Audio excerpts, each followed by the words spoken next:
तो class 7th का exercise 1.1 question number 10 पढ़ते हैं इसे सबसे पहले। बच्चे बहुत ज़्यादा ध्यान देंगे इस पर क्योंकि ये लैंग्वेज का क्वेश्चन है और ये इंपॉर्टेंट भी है। If the sum of two integers, integers का मतलब 1 2 3 4 5 माइनस 1 2 3 4 5, कोई भी नंबर हो वो इंटीजर होगा। The sum of two integers is 418 418 if one of them is minus 246 find the other. देखो ये क्या होता है बेटा, ये होता है प्लस। दो संख्याओं का सम दिया हुआ है हमें, दो संख्याओं का सम, उनमें से एक संख्या है माइनस 246, दूसरी बतानी है। तो देखो हमने मान लिया, इसको ध्यान रखना जैसे मैं कर रहा हूं वैसे ही करना है। और ये हमने मान लिया कि पहली संख्या क्या है, लेट, बल्कि दूसरी संख्या, लेट द रिक्वायर्ड नंबर बोलेंगे इसे, रिक्वायर्ड इंटीजर बी एक्स। हमने एक्स मान लिया। ये पूरी की पूरी लैंग्वेज जितनी भी है ये याद करनी है, लिखनी है, किसी भी तरीके से इसे करो। अब एक नंबर तो ये है, दूसरा मैंने मान लिया, इनका सम कितना है बेटा 418। तो कैसे लिखने का तरीका इज वेरी इंपॉर्टेंट। 246 माइनस का और मैंने माना x, इनका सम करने के बाद में क्या आता है 418। बस ये इंपॉर्टेंट है। दोबारा देख लो, दो संख्या, अभी मैं कहूँ दो संख्याओं का योग यानी कि सम है 4, उनमें से एक संख्या 2 है, तो 2 तो अपने आप बताओगे, तो दूसरी कौन सी होगी, 2 होगी, होगी कि नहीं। ये तो डायरेक्ट कर दे क्योंकि छोटा सवाल था, लेकिन यहाँ पे हम इस तरीके से करेंगे। एक संख्या अगर माइनस 246 है, दूसरी मैंने मानी x, तो उसे ऐसे रखना है एंड आफ्टर दैट 418। तो यहाँ से x का वैल्यू निकल जाएगा हमारा। अब ध्यान रखो, जब बराबर से इधर या उधर किसी भी संख्या को लाते हैं तो उसका जो साइन है वो बदल जाता है। यानी ये माइनस 246 जो है वो इधर आके प्लस 246 हो जाएगा। ये ध्यान रखना, अगर ये प्लस होता तो इधर आके माइनस हो जाता, ये माइनस है यहाँ पे तो उधर आके हो जाएगा ये प्लस। अब इसे जोड़ देंगे, 8 and 6 14, 1 कैरी हो गया, 1 और 4 5 और 1 6 एंड 4 और 2 6। This is the answer. ये आपका रिक्वायर्ड नंबर है। यानी दूसरी जो संख्या है वो कौन सी है बेटा, 664। 664 और माइनस 246 का जो सम आएगा वो 418 आएगा। आपके लिए सवाल है, इसको वेरीफाई करना है, इसको और इसको जोड़ना है, आपका आंसर आएगा ये। आप देख लेना इसे। तो 11वां सवाल है, हमने माना रिक्वायर्ड जो हमारा इंटीजर है वो x है, इन दोनों इंटीजर्स का सम कितना है माइनस 72। तो चलो बिल्कुल जैसे 10वां सवाल किया बिल्कुल वैसे ही हम करेंगे।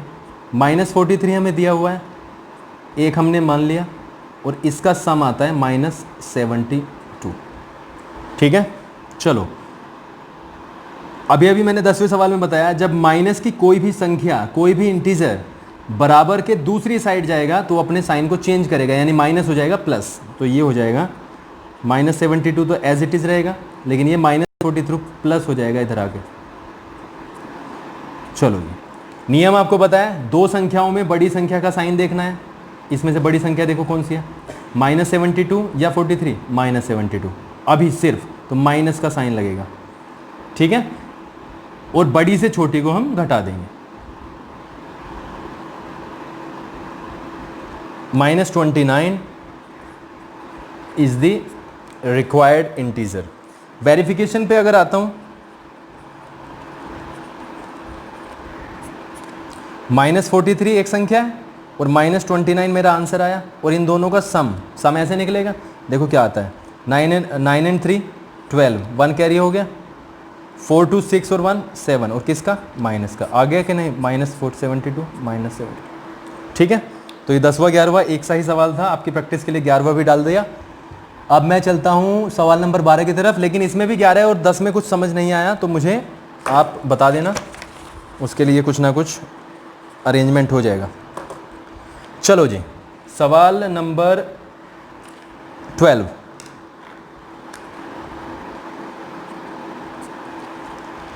Fill in the blanks.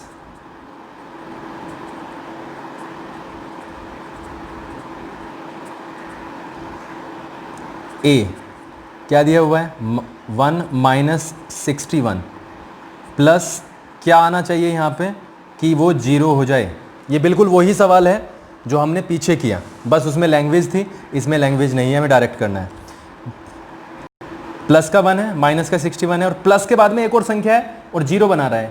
मान लेते हैं let X be in the box, ठीक है। ब्लैंक बॉक्स में हमने मान लिया x आया यहाँ पे, ठीक है। तो सबसे पहले इसको सोल्व कर लेते हैं।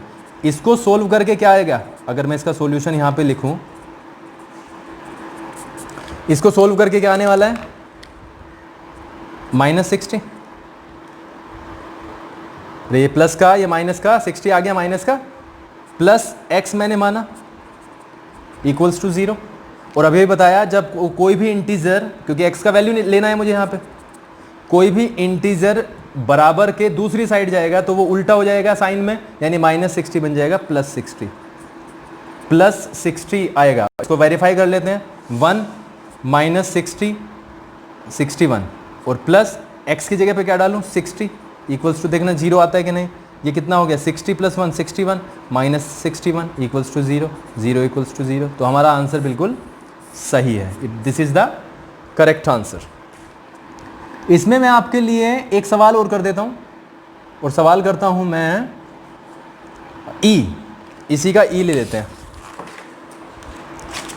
इसका ले लेता हूं।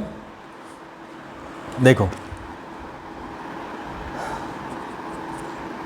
में लिया हुआ है -256 प्लस एक ब्लैंक है equals to -396।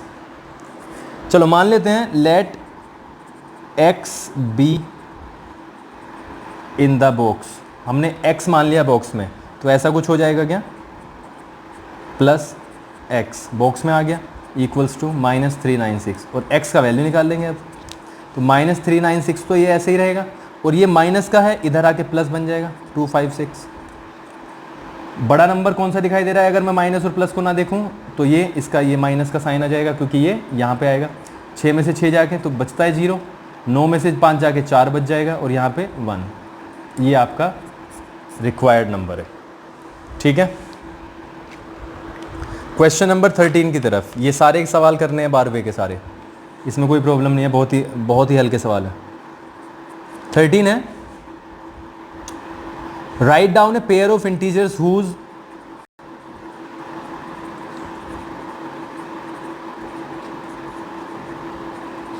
write down a pair of integers